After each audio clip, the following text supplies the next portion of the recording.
আসসালামু আলাইকুম, this is Somaiya. Welcome back to another new video. আজকে আমি তোমাদের সঙ্গে একটি সার্কেল ব্যবহার করে কি করে খুব সহজে একটা ড্রয়িং করে নেওয়া যায় সেটারই টিউটোরিয়াল শেয়ার করছি। এটার শর্টস অলরেডি আমার চ্যানেলে আপলোডেড, তো তোমরা যারা চাও চেক করে নিতে পারো। আজকে আমি ডিটেলস ভিডিওটা আপলোড দিচ্ছি।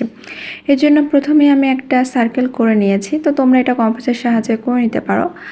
আমি একটা সার্কেল আইকনের সাহায্যে করে নিয়েছি। এরপর এর মাঝের একটু নিচ বরাবর আমি একটা স্কেলের সাহায্যে এভাবে দুইটা দাগ কেটে নিয়েছি। আর ঠিক সেম ডিস্টেন্স মেনটেন করে কিন্তু আমি যে দাগটাকে নিয়েছি তার থেকে সার্কেলের যে বাউন্ডারি সেই বরাবর আরও কয়েকটা দাগ কেটে নিব। তবে পাশাপাশি দুইটা দাগ একটু কম ডিস্টেন্স থাকবে আর তারপরের দাগটাতে একটু বেশি ডিস্টেন্স করব।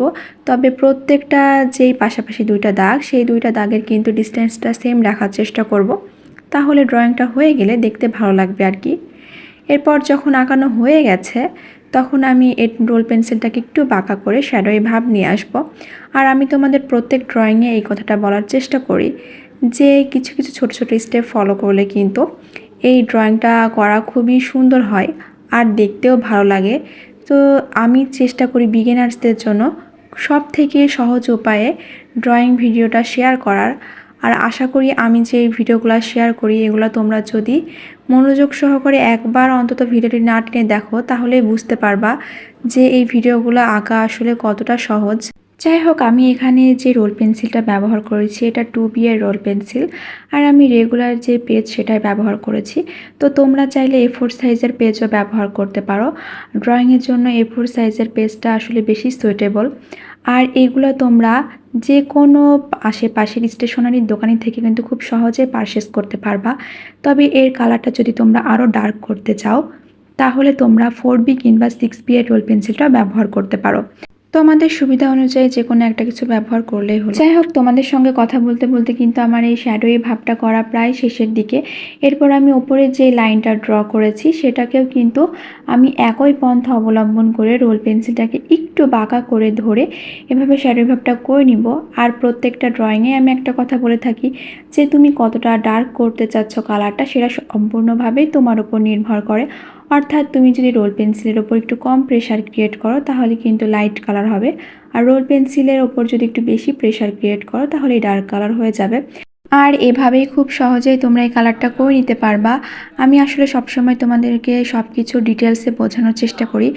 আর এর আগে কিন্তু আমি আমার যে ড্রয়িং সেগুলোর স্পিড অনেক বাড়াই দিতাম, তবে ইদানিং আমি বুঝতে পারছি যে স্পিড বাড়াই দিলে তোমাদের বুঝতে অনেকটা অসুবিধা হয়, সেজন্য আমি রেগুলার স্পিডে রেখে এই ড্রয়িংগুলো তোমাদের সঙ্গে শেয়ার করার চেষ্টা করি। এরপরে আমি এর মাঝ বরাবর একটা ডট দিয়ে দিয়েছি এবং সেখান থেকে একটু বাঁকা করে নিয়ে দুই প্রান্তে এভাবে আমি জয়েন্ট করে দিচ্ছি। এরকম করলে কিন্তু খুব সহজে একটা জানলার যে আঙিনা সেটার শেপ দেওয়া যায়। এরপর আমি এর মাঝ বরাবর থেকে একটা দাগ কেটে নিয়ে নিচে একটা লাভ শেপ দিয়ে নিচ্ছি। আর এই লাভ শেপটা দেওয়া তো খুবই সহজ, জাস্ট মাঝ থেকে একটু বাঁকা করে নিচের দিকে একটু নামিয়ে নিলেই হয়ে যায়। আর অপর পাশ থেকেও কিন্তু একটু বাঁকা করে নিচের সেম প্রান্তে জয়েন্ট করে দিলেই লাভ শেপটা হয়ে যায়। তো তোমরা এইভাবে লাভ আঁকাই নিবা।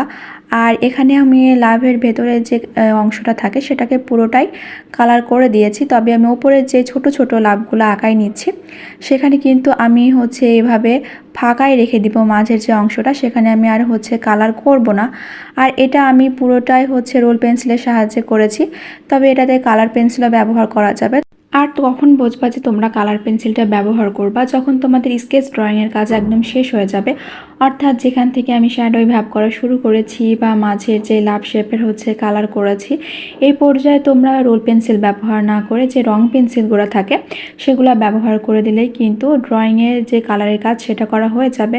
তবে কালারের কাজ করতে গেলে অনেকটা সময় লাগে। তো যখন আমি ড্রয়িংটা করছিলাম আমার হাতে অতটা সময় ছিল না, তাই আমি পুরো কাজটা রোল পেন্সিলের সাহায্যে করছিলাম। তোমরা চাইলে তোমাদের পছন্দ মতো কালারও করে নিতে পারো, আবার শুধু রোল পেন্সিল দিয়ে করলেও কিন্তু এই ড্রয়িংটাকে দেখতে বেশ ভালো লাগে। তো আজকের ড্রয়িংটা তোমাদের কেমন লেগেছে অবশ্যই আমাকে কমেন্ট সেকশনে জানিও। এরপর তোমরা কী ধরনের ড্রয়িং দেখতে চাচ্ছ সেটাও জানিও। আর আমার ড্রয়িং সম্পর্কে যদি তোমাদের কোনো মন্তব্য থাকে তো অবশ্যই আমাকে জানিও, বা কোনো সমস্যা থাকলেও জানিও, তাহলে আমি সেগুলোকে সলভ করার চেষ্টা করব। এই তো তোমাদের সাথে কথা বলতে বলতে কিন্তু আমার ড্রয়িংটা প্রায় শেষের দিকে। আর এম আঁকিয়ে কিন্তু খুব সহজেই লাভের মতো শেপ দেওয়া যায়। তো প্রথমে এই জন্য এম আঁকিয়ে তারপর নিচের দিকে জয়েন্ট করে দিলেই হয়ে যায়। যাই হোক, আজকের ভিডিওটা এই পর্যন্তই ছিল। ইনশাল্লাহ নেক্সট ভিডিওতে তোমাদের সঙ্গে দেখা হবে। তো ততক্ষণ পর্যন্ত তোমরা ভালো থেকো, সুস্থ থেকো, আর আমার জন্য দোয়া করো। আর এতক্ষণ ধরে এই ভিডিওতে আমার পাশে থাকার জন্য তোমাদের অনেক ধন্যবাদ।